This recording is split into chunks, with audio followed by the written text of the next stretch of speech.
Olá, muito bom dia a todos aí que nos acompanham para mais uma aula do Aprofundamento Curricular Start, a hora do desafio. Tá? Professor Osmar aqui trabalhando com vocês, pessoal da segunda série do ensino médio, primeira aula do dia, né, os aprofundamentos curriculares.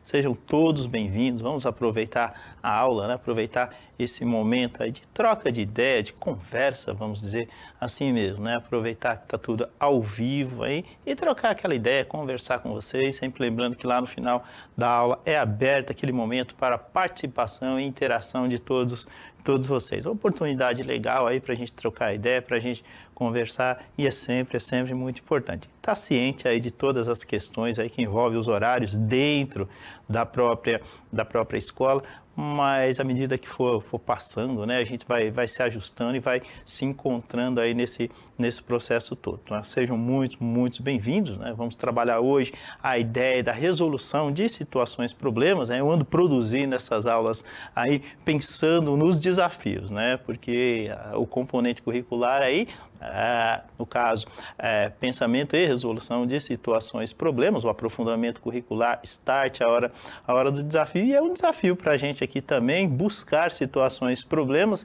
que acabem se encaixando nesse componente curricular. Então hoje a proposta, a gente vai mostrar alguma situação em que você vai se identificar muito bem com essa ideia da resolução do problema. A gente vai disponibilizar aí para você o problema, vamos conversar, traçar exemplos aí, criar situações e deixar uma situação para a gente resolver junto. A verdade é essa, uma situação bastante comum, a gente trabalha ela de forma intuitiva também, né? A ideia não é nem sair fazendo aquele monte de contas mesmo, porque a ideia do aprofundamento ela não é essa, né? A ideia é que a gente trabalhe mecanismos e formas alternativas de você criar mecanismos e formas para resolver um problema.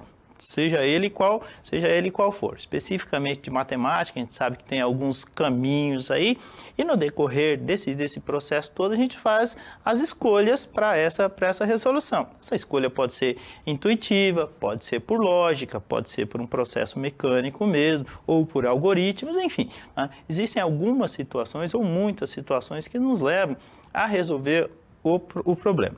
Então, cabe a gente a escolha, né, a escolha adequada, a melhor opção para se resolver esse tipo de problema.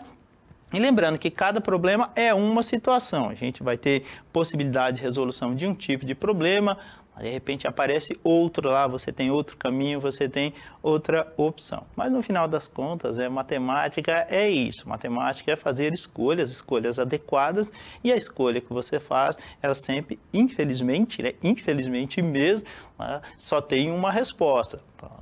Se tivessem outras respostas, seria muito legal. Mas matemática só tem aquela coisa certa, né? Uma situação, né, que leva à resposta. De repente, você poderia escolher vários caminhos, tal, mas infelizmente, eu repito, não tem como ter 2 ou 3 resultados diferentes em matemática, lógico, dependendo da situação, problema, ok? Então a gente tem que tomar esse cuidado. Você pode utilizar caminhos aí alternativos, caminhos para chegar ao resultado, mas esse resultado ele tem que ser único, né? Seria legal se a gente tivesse mais possibilidades de resposta. Depende, né? Tem atividades em matemática que de repente você tem uma ou mais opções de resposta. Mas normalmente não é assim, não. Normalmente a gente tem um modelo matemático que determina que aquela é a resposta correta, entendeu? Então é essa a ideia. Vamos lá então? Bom, então o que temos aí? Vai aparecer para vocês aquela descrição toda que vocês já conhecem, né? Então a gente está aí no pensamento e resolução de situações e problemas. A gente já começa o desenvolvimento, né? Falamos lá da primeira situação, que é a introdução, aula 1 e aula 2. Começamos aí o desenvolvimento, primeira aula. Você vai perceber que essas aulas elas vão num crescente aí em relação às atividades propostas. Temos o aprofundamento curricular Start, a hora do desafio. A unidade curricular 1, como se tornar um resolvedor de problemas. Estamos aí no componente curricular, pensamento e resolução de situações, problema, né? Esse monte de nome aí a gente acaba se acostumando e você vai perceber que eles são colocados propositalmente, ok? ok? Então a gente vai se acostumando, vai se adaptando a essa nomenclatura toda. É difícil até para a gente mesmo, né? Mesmo lidando com ela todo santo dia, a gente acaba se confundindo às vezes um pouquinho, mas é normal, tudo bem? Bom, temos aí os eixos estruturantes, e a gente fala muito sobre esses eixos estruturantes, né, que é a espinha dorsal, aí vamos dizer assim, de todo o componente curricular, e nele se trabalha a investigação científica, sempre, né? O mecanismo aí da pesquisa, o método científico é muito, muito importante, sempre buscar aí as referências em fontes confiáveis, a gente não se cansa de repetir isso aí, né? A informação ela está à sua disposição em um dedinho, né? Num enter, mas a informação de forma confiável ela tem que ser filtrada. Então é extremamente importante aí. Quem não tem esse hábito, né, pegar a primeira informação que aparece, copia e cola, tem que ter mais criterioso, tem que tomar certos cuidados, tem que tomar certas precauções com esse tipo de informação. E aí você está, né, de repente pega uma informação que não é verdadeira, né? Hoje em dia se fala muito em fake news, essa coisa toda, e acaba reproduzindo. Em matemática isso é um desastre. Então você pega uma resposta errada, né, pega algo que não tem fundamento, que não tem sentido e sai replicando aí. Então não dá certo. Então tem que ter critério, tem que ter muito, muito cuidado. Tá? No meio disso aí também temos os eixos estruturantes, temos os processos criativos, né? Criatividade e matemática caminham juntos, né? As escolhas que a gente faz aí na hora de encontrar os caminhos para chegar na resposta. E ainda o empreendedorismo. Eu costumo dizer que matemática e empreendedorismo tem tudo a ver.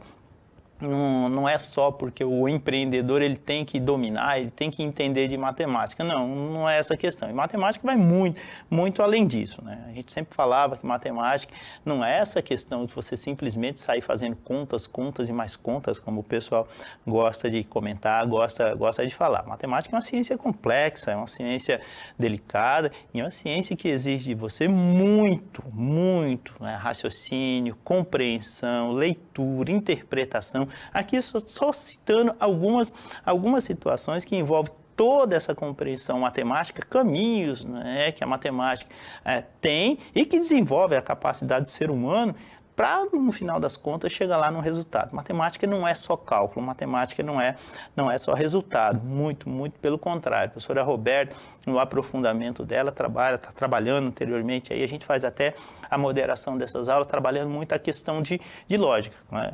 Não tem uma conta, mas é matemática. Então, você tem caminhos, você tem possibilidades, né? Analisa aquelas informações, adequa-se ao problema, faz uma leitura criteriosa, vai descartando informações, convergindo com outras, e é essa a ideia. Isso é matemática, tudo bem? Vamos lá, o objetivo da aula. Nessa aula, o objetivo é mobilizar o pessoal, mobilizar os estudantes, né, para aprendizagens em relação à forma de pensar e resolver problemas de matemática. Bastante comum, tá ok? E toda essa aula, todo esse material, ele é retirado lá do mapa, né, o material de apoio ao planejamento e práticas do aprofundamento, ok? Estamos aí trabalhando ele é a referência de todas essas aulas que a gente constrói. Lógico, a gente procura não construir a aula igual ao que está no material. É essa a ideia, mas a gente procura trabalhar as competências, as habilidades que estão inseridas aí nesse contexto. Você vai perceber, poxa vida, a aula que o professor Osmar trabalhou hoje não tem no mapa. A intenção é que não tenha mesmo. Por quê? Porque a ideia é deixar esse produto, né, esse material que tem aí no mapa vai ser desenvolvido por vocês. Então a gente vem aqui, trabalha outros conceitos, trabalha a ideia de resolver problemas, mostra caminho, mostra opções, mostra alternativas, e aí quando você se deparar lá com as situações, problemas lá na escola, lá com seu professor, lá em grupo, né, se privilegia muito o trabalho coletivo, e é legal. É bastante legal, a gente trabalha aí as questões das discussões, você vai perceber que matemática se tem muitas discussões acerca de possibilidades, caminhos para você encontrar respostas, e é essa a ideia mesmo. Então, matemática nunca foi tão dialogada quanto nesses aprofundamentos curriculares, e é essa proposta mesmo que a gente tem para vocês, tá? Então, não estranhe, a professora Osmar estava falando aí, não tem no mapa, não não vai ter mesmo. Com algumas exceções, de repente a gente pode pegar uma pontinha, né? Pode pegar alguma referência que você tem de uma situação, um problema, mas a ideia não é essa, tá ok? E sempre lembrando que isso aí, esse material que está no mapa, essas sugestões de atividades, eu reitero a palavra, são só apenas sugestões. Então, cada escola tem uma realidade, cada escola tem uma forma de lidar com isso, cada professor, cada grupo de alunos. Então, são sugestões aí interessantes para que você trabalhe. Existem referências, né? A gente sempre mostra para vocês aí no material, mas elas não são modelos engessados, muito pelo contrário, elas são apenas norteadores. Então, você pode pegar, trabalhar, é legal, em algumas situações aí, utilizar o material, porque era uma referência boa, era uma referência fundamentada. Então, é legal fazer uso disso aí, sim. Tá bom? Bom, temos aí no aprofundamento curricular, Start a hora dos desafios, repetindo aí, unidade curricular 1, e temos aí os nossos componentes curriculares, em vermelho, em cinza, em chumbo, aí um cinza mais escuro em azul, e o nosso, que a gente trabalha aí em laranjinha aí destacado, pensamento e resolução de situações problema. Ok? Bom, o que a gente propõe aí na aula de hoje? Tá? Propomos a leitura, a interpretação, a análise e a resolução de um tipo de problema muito comum em nosso cotidiano, pois ele envolve pesquisa, tudo bem? A intenção, quando a gente vai resolver esse problema aí, não é o trato algébrico para a resolução do problema proposto, e sim explorar as possibilidades de resolução de forma que você possa achar mais adequado. Então, você busca lá, a gente tem uma proposta de resolução, não significa que você vá utilizá-la, não é essa a ideia, mas é um caminho que a gente mostra. Como você pode fazer isso? Você pode fazer por tentativa e erro, não tem problema nenhum, ok? Posso fazer por representação de conjuntos? Pode, não tem problema nenhum, tá ok? Então eu posso fazer simplesmente por operações numéricas. Não quero fazer nada, vou pensar, vou exercitar aí a capacidade de pensar o cérebro, posso fazer. Bom, se chegar no resultado correto, sem problema nenhum. Tá ok? O que é importante? É você entender que cada uma delas cabe uma análise criteriosa de onde se verificará os prós e os contras de cada uma delas. Professor, posso utilizar por raciocínio lógico, por dedução? Pode, não tem problema nenhum. Aí o que você faz? Desenvolveu tudo, aí chegou no resultado errado. Aí você vai buscar lá, onde que eu errei? Bom, talvez esse caminho não seja o melhor. Aí você vai analisar, vai a outra situação, chega no resultado correto. Essa foi a ideal. Então, são muitas situações que a gente trabalha aí, mas que elas têm que convergir, mas em algumas situações elas acabam sendo divergentes. E aí, a análise, né, de como você fez isso aí, ela é muito importante. E aí tem alguém do lado, né? Alguém para dizer assim, você pode seguir esse caminho. Aí você está cometendo um pequeno errinho. Aí a pessoa que está aí do seu lado acaba corrigindo, seja o professor, seja o próprio colega. A ideia de se trabalhar em grupo, né? A proposta de se trabalhar no coletivo é exatamente isso, né? As pessoas aprendem juntas, né? E não permite que um cometa um erro, que às vezes é até natural, mas é que ele não pode ser repetido, né? E quando o colega está ali do lado atento, ou o professor, ele acaba corrigindo e não causa aquele efeito cascata que a gente conhece tão ruim em matemática, né? Você desenvolve uma atividade, você desenvolve um exercício, aí você cometeu um errinho lá na pontinha, lá no comecinho da atividade, aí não se deu conta. Aí o erro vem em efeito cascata. Se a gente resolvesse ele lá no comecinho, eliminaria essa possibilidade.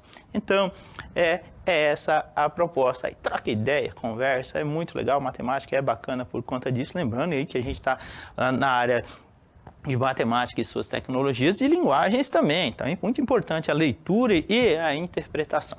Beleza? Vamos mostrar a situação aí, problema para vocês, tá? E depois dela a gente vai trabalhar aí um momento de interação, tá? Para a gente conversar um pouquinho sobre elas. Vamos lá então? Vamos ao problema. A Maria Júlia, ela foi contratada por uma empresa que trabalha no ramo de pesquisas. Olha, quando a gente propõe esses problemas aí, eu sempre procuro colocar você como sujeito da ação. Sempre. Eu não sei porquê, mas é uma característica que a gente carrega desde os tempos de sala de aula, que nunca são longe, ok? Até pouco tempo atrás a gente estava aí trabalhando, conversando com vocês dentro da sala de aula, resolvendo problema, organizando aquela coisa dinâmica, aquela coisa viva que é uma sala de aula, tudo bem? Então a proposta aí é sempre a gente adequar, né? Colocar você como agente, colocar você como personagem, para ver se você sente na pele, opa, eu preciso resolver essa situação. Ah, ela não vai ocorrer na minha vida, não sei. De repente amanhã você está envolvido em alguma situação e diz assim, poxa, eu estou no meio de um problema matemático que eu nunca pensei que estaria.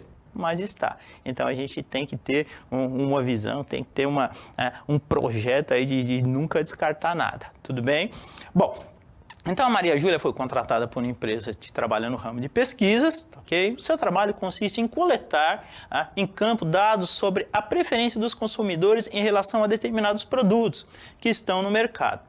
Uma pesquisa realizada para uma indústria que produz queijos verificou-se que das pessoas consultadas, 220 preferem o queijo do tipo A, 250 preferem o queijo do tipo B e 80 apreciam os dois tipos de queijo, o queijo A e o queijo B.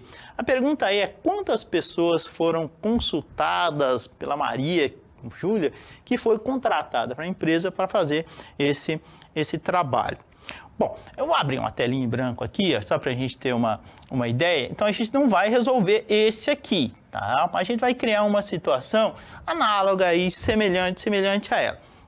Então, vê aí, você tem basicamente duas situações, tá? Então, você tem o queijo A, você tem o queijo B, do tipo B, e você tem pessoas que apreciam os dois tipos de queijo. Vamos criar uma situação em que a gente, por exemplo, aqui, ó, deixa eu pegar aqui, caneta. Vou pegar a caneta aqui, ok? E aí o que acontece? Né? Vamos criar uma situação em que eu vou trabalhar aqui um conjunto, tá? E, por exemplo, aqui vamos chamar de A, tudo bem? Aí vou pegar uma outra situação, vou fazer outro conjunto aqui, para quem aprecia, sei lá, um produto B, tudo bem? E aí vamos marcar a situação. Então, vamos imaginar que o produto A aqui, ele é apreciado por 50 pessoas e que o produto B seja apreciado por 80 pessoas e que ainda a gente tenha 20 pessoas, né, que apreciam aí os produtos A e B. Veja, quando eu falo que 50 pessoas apreciam o produto A, eu estou dizendo que nesses 50 estão incluídos quem? Os 20 que apreciam o B também. Então, se a gente for fazer essa observação aqui, o que você vai perceber? Que esse 20 ele está contido também dentro dos 50. Então, o erro mais comum que se tem é que você conte duas vezes. Entenderam? Então, é o tipo de situação bastante recorrente, bastante comum. Ora, esses 80 aqui que apreciam o produto B, olha o que acontece. Neles estão inseridos, estão contidos quantos? 20 que também apreciam o produto A. Então, a primeira coisa que a gente faz, não é? Quando tem uma situação desse tipo aqui, apaguei tudo, é o seguinte, tá? Deixa eu montar para vocês de novo. Ela é bastante simples. Olha lá, aqui, vou colocar de novo. E aí, o que acontece? A gente tinha 20 aqui, né? Vou colocar em vermelho também. Tá? Então, a gente tinha 20. Primeira coisa que a gente faz é limpar esses conjuntos. Ou seja, temos aí o 50 menos 20, portanto, aqui a gente tem apenas 30 pessoas que apreciam o produto A. Apenas. Então, é muito importante. A gente brincava na sala de aula, limpar os conjuntos, ou seja, deixar de contar o que está sendo contado duas vezes. E nesses 80 aqui também, então, temos 80 menos 20, portanto, temos aí quanto? Temos aí 60. Esses 60 são apenas o produto B. Então, uma informação muito importante. Quando você limpa, entre aspas, aí, esses conjuntos, você está encontrando o quê? Você está encontrando o número real. Ou seja, quando eu tirei os 20 do conjunto A, eu deixei de contar os 20 duas vezes. Quando eu tirei o 20 do conjunto B, eu deixei de contá-lo duas vezes também. Tudo bem? Então, esse é o caminho para você resolver o problema que a gente propôs lá, o problema lá da pesquisa que a Maria fez em relação aos queijos do tipo A e aos queijos do tipo B. Beleza? Vamos chamar a interação, ok? E aí tem a vinheta, né? É isso aí. Beleza? Até já.